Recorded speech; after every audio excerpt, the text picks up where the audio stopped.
What I had in mind when I did all my artworks for the exhibit are all related to my playlists for the daily gigs that I have in the mall, the Happy Wednesday Piano series. I built up my playlists for the said series, but before this, I used to do a lot of stimming copies using my class with scientific calculator, my Crayola markers or other washable markers, and plain paper to make different kinds of statistical calculations per color. Not all of the songs are playing on my head. When that comes to All Blue Eyes' music, Sinatra's music is on my mind, it's playing on my head, and I know everything about it, wherein I know all of his music and I wrote them down. But however, speaking of the other songs, if the genre is not Sinatra themed, I use the internet to browse the song, get the title, the artist and its lyrics, then write it down on canvas.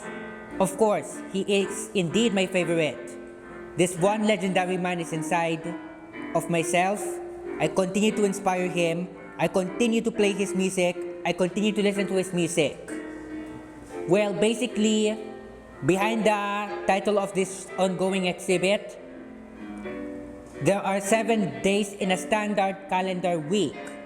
And those days are named after the sun, the moon, and the planets, which corresponds to 7 notes on a major scale.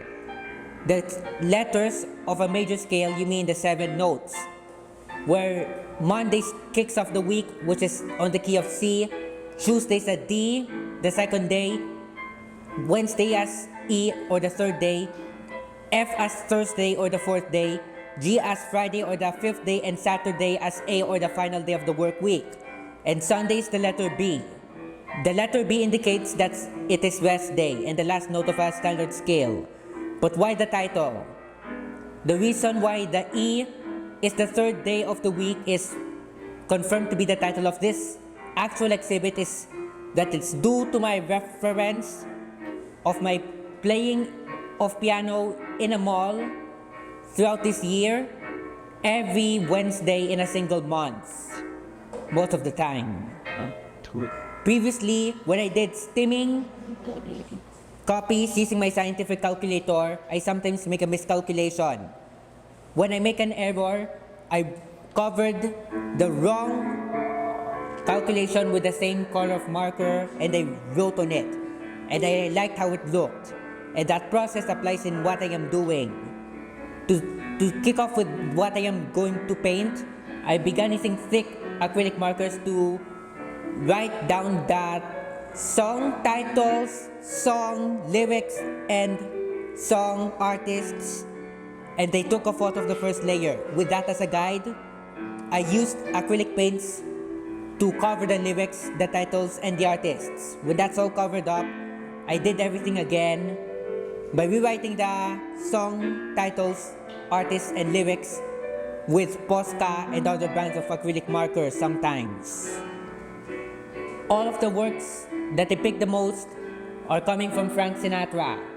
Many of his songs are on my head. I am an avid fan ever since before I was born. I know all of his songs from the Columbia to Reprise years, not only his greatest major hits. He also recorded jazz standards and also popular songs recorded by oldies artists throughout his career. So that is why, among all of the works, Sinatra's are the best, among everything.